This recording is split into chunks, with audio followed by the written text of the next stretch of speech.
As we get started in the course, let me talk you through some important features about how you'll be graded, how you will learn, and how to stay on track during the course of the semester. So let's start by talking a bit about my background. We'll talk a little bit about why you should be studying organizational leadership.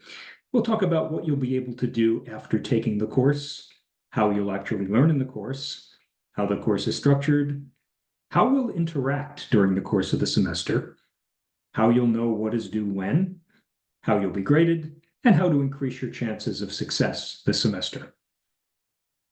So first, a bit about myself. Before becoming a professor, I used to be a managing director at JP Morgan Chase, which is a large bank that you may have heard of. And I spent much of my career leading and managing teams both within the US and outside the US. Why would anyone want to learn about organizational leadership? Well, first, leaders are in demand. It's astounding how few younger people today want to be leaders. 30 or 40 years ago, many younger people aspired to be leaders, but for various reasons today, fewer people want to be leaders than in the past. So if fewer people want to be leaders, that means there's probably going to be a shortage of leaders 5, 10, 15 years from now, because organizations are certainly changing and growing and need leaders.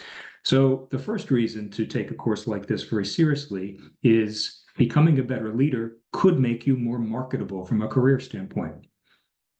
The second reason to take organizational leadership is because it's important to learn from other leaders' successes and failures. You don't need to figure everything out by yourself. You can learn from the successes and failures of others. And third, taking a course in organizational leadership can help you be a better decision maker, both in your business, professional, and personal life. After taking the course, I think you'll be able to increase your chances of getting the kind of job that you want by using some of the skills that we'll learn in the course. You'll certainly be able to understand what managers and leaders actually do. You'll be able to improve your decision-making abilities. And if you're a leader right now or aspire to be a leader in the future, you'll be able to organize and motivate your teams much more effectively after having taken this course.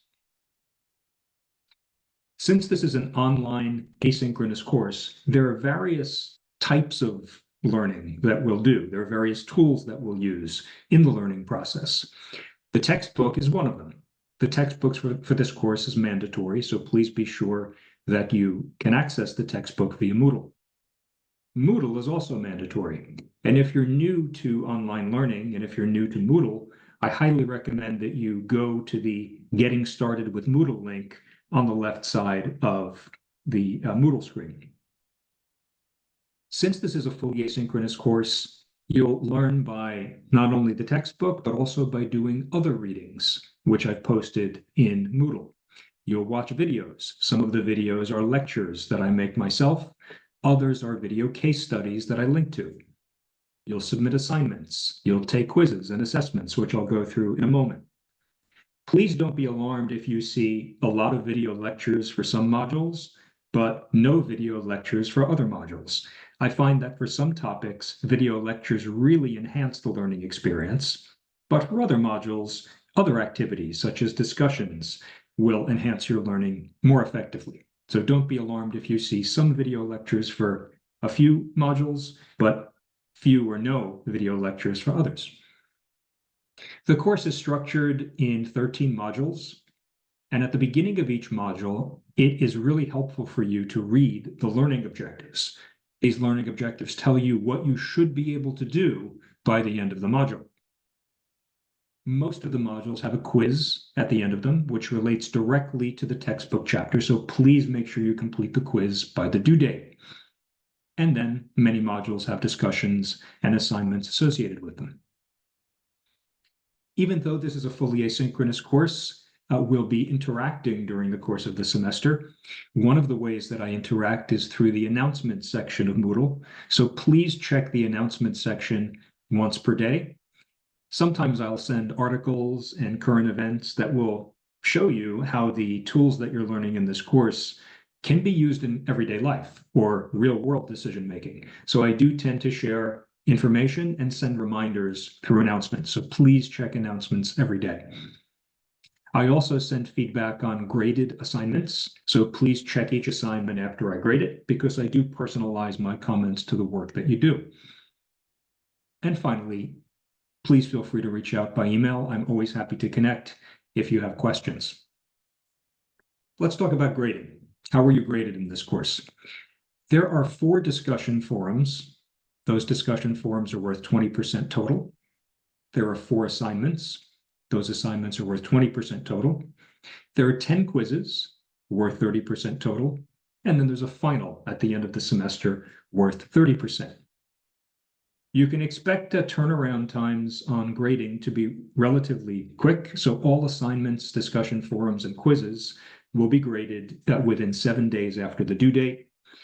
Quiz results, I should say, will be visible to you 1 day after the quiz due date. So you'll see the quiz results within a day. You'll see the other assignments graded within 7 days. How do you know what's due when? Well, to make it very simple, all quizzes, assignments, discussion forums, and exams have due dates in Moodle. So you can click on each assignment to check the due dates. You can also access the last few pages of the syllabus for a detailed schedule of all due dates. Where can you find the syllabus? The syllabus is linked right on the left-hand side of Moodle.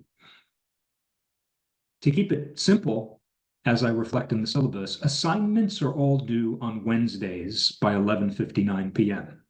Now, as I said before, there are 4 assignments, so there's not an assignment every week. But when there is an assignment, it's due on a Wednesday. Also, as I mentioned in the syllabus, everything else, quizzes, discussion forum posts, and final exams, are due on Sundays at 11:59 p.m. So get used to that cadence of Wednesday, Sunday, Wednesday, Sunday. How can you increase your chances of doing well in the course? Well, first, remember that no question is a stupid question. I welcome all questions. Always feel free to email me. Number 2, read the syllabus. The syllabus, again, is linked to right on the left of the Moodle toolbar. Check announcements in Moodle every day and meet all deadlines. Number 3, read the chapter before watching the video lectures, ideally, because the lectures will make a lot more sense if you do the readings first. Number 4, don't fall behind. This is a short course. It's only 7 weeks. So if you fall behind by even a little, it's tough to catch up. Please be sure you don't fall behind.